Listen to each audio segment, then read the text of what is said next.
Biratangaje ko burya nubwo ikibazo nyamukuru ari uko hariho abayobya, ariko hariho n'abakunda kuyoba. Koko se cyane, ku buryo uwo muntu umukijije ubuyobe bumwe yihutira gushaka ubundi. Abameze batya ni abantu akenshi bakunze gukurikira abantu ngo baboneremo Imana, ariko ibyo bigafatanya n'umwuka wo gufana. Iyo ab'ishyaka rirwanirwa abantu ryarwanirwaga umwami wacu, ariko cyane cyane uwo muhati ugakoreshwa mu kwirwanya nk'uko Pawulo yakubitaga umubiri w'ibipfunsi, haboneka impinduka. Erega burya umuntu bwe ni ububi bungana n'isi. Reka tudatinze dusoma amagambo make ari mu gitabo cya Ellen G. White ubundi dutangare, ariko bireba akora igikwiye. Mu gitabo cy'inyandiko z'ibanze muri volume yacyo ya mbere y'impano z'umwuka, mu gice cy'ubutumwa bwa marayika wa mbere, reka dusome kuri William Miller n'ibyabaye mu 1843. Ubwo tugiye gusoma mu ncamake ibyo Ellen G. White yeretswe n'Imana. Iki gice gitangira agira ati: nabonye ko Imana yari mu gikorwa cyo kwamamaza ubutumwa cyabayeho mu mwaka w'1843. Wari umugambi wayo kugira ngo ihagurutse abantu maze bageze aho bashungurirwa, aho bagombaga gufata umwanzuro bakemera ukuri cyangwa se bakaguhakana.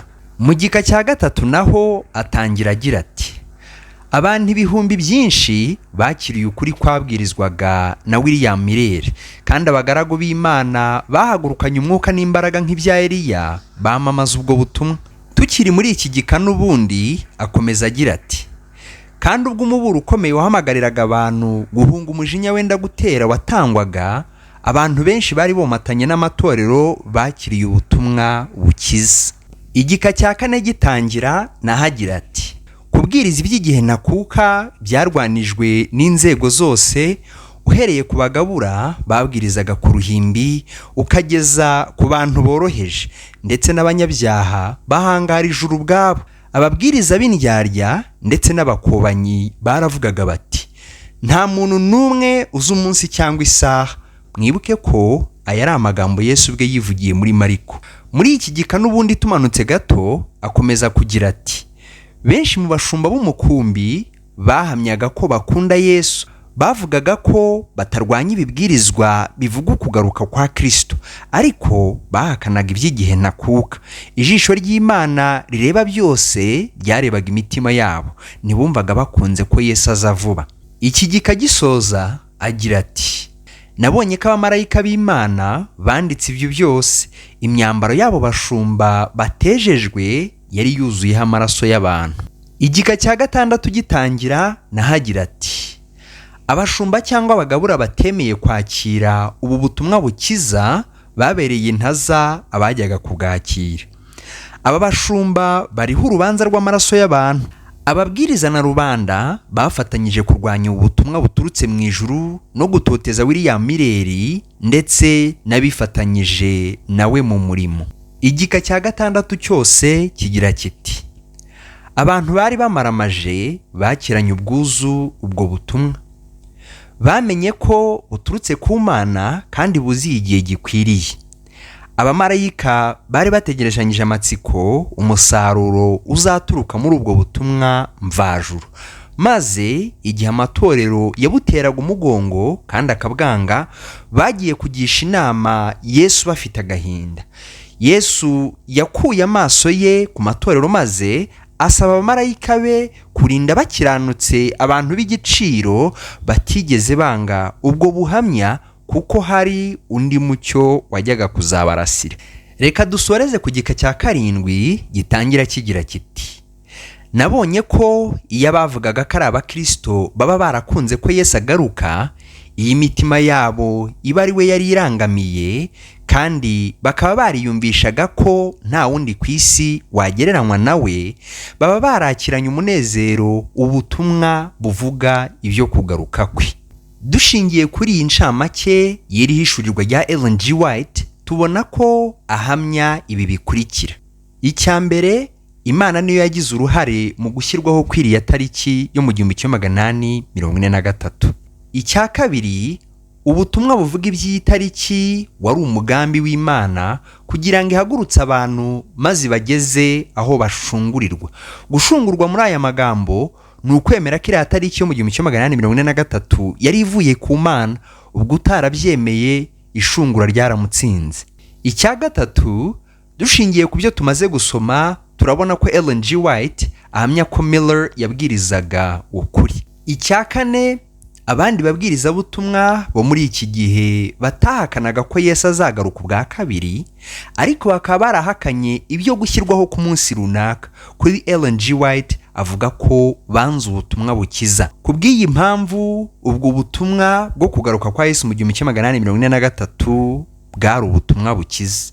Icya gatanu, ababwirizabutumwa batakiriye iriya tariki yashyizweho na William Miller barangiza bagashishikariza n'abayoboke babo kutabwakira, avuga ko bariho urubanza rw'amaraso y'abantu.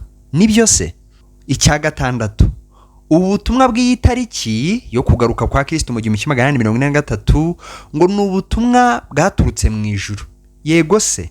Icya karindwi, Yesu yakuye amaso ye ku matorero atarakiriye ubutumwa bw'uko yagombaga kugaruka mu 1843. Muri iri hishurirwa rya Ellen G. White, ikintu tubonamo ni nk'uko bantu intumwa Pawulo yavuze ko bubitse kwizera kwa bamwe, ubwo ni ukuvuga Humenayo na Fileto, nyuma yo gukorwa n'isoni kuko bahinyujwe, bahindukirana abantu batemeye ubuyobe bwabo bakababwira bati, impamvu mutemeye ubutumwa twababwirizaga nuko n'ubundi mudashaka ko Yesu agaruka.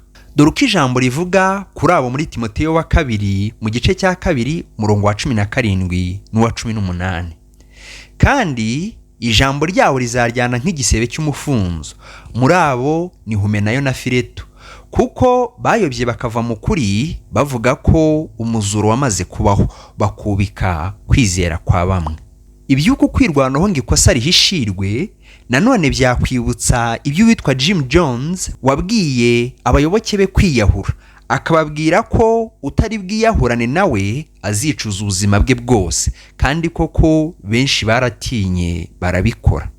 Nk'umwanzuro w'ibi byose rero, nuko mu kwikura mu isoni Ellen G. White yageze n'aho akanye ijambo ryavuzwe n'umwami wacu bwe, agira ati, ababwiriza b'indyarya ndetse n'abakobanyi baravugaga bati, nta muntu n'umwe uzi umunsi cyangwa isaha. Kuri Ellen G. White, gusubiriramo abayoboke ba Miller iki cyanditswe cyavuzwe n'umwami wacu ko nta muntu uzi umunsi cyangwa igihe, ngo byari uburyarya. Mu yandi magambo, ngo byaturukaga ku mwuka wa Satani. Koko se?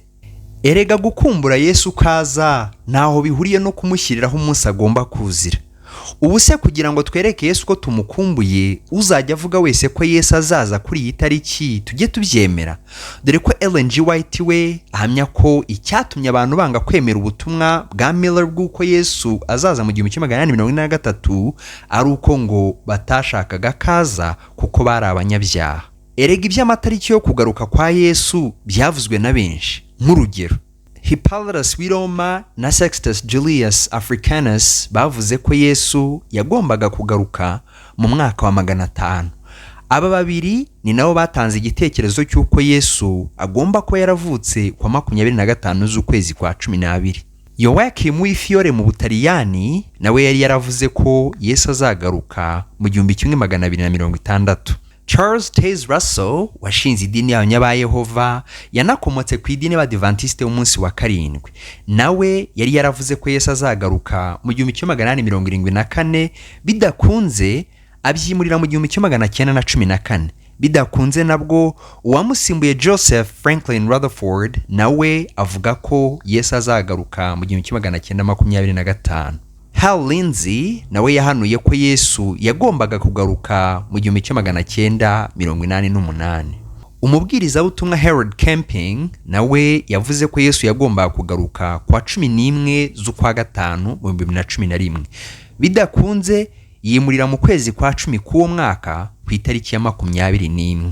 Kimwe n'uyu Harold Camping wari waravuze igihe Kristo yagombaga kugarukira, ariko nyuma agasaba imbabazi avuga ko yakoze icyaha kuko nta muntu uzi igihe Kristo azagarukira.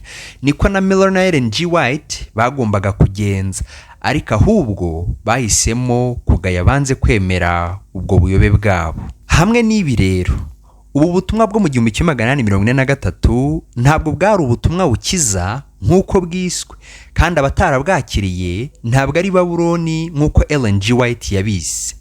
Umwanzuro wa byose ni uko abo Ellen G. White yavuze ko bayobye ari bo bari mu nzira.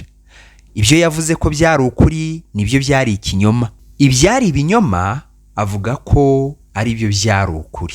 Ibyabaye ni nk'uko umuntu yagushuka ngo musimbukane mwinage hasi kuko Imana iri bubaramire, ukabyanga, ariko we yasimbuka akavunika kuko Imana yakubwiye ko iri bubaramire itamuramiye, akaguhindukirana kari wowe uriho urubanza kuko Imana yabageragezaga ngo irebe ko muyizera, none wowe ukaba utayizeye ngo usimbuke. Reka uwagerageje atya n'umwe ni Satani, ise w'ibinyoma, naho Imana yo ntishobora gushukwa ngo ibeshye.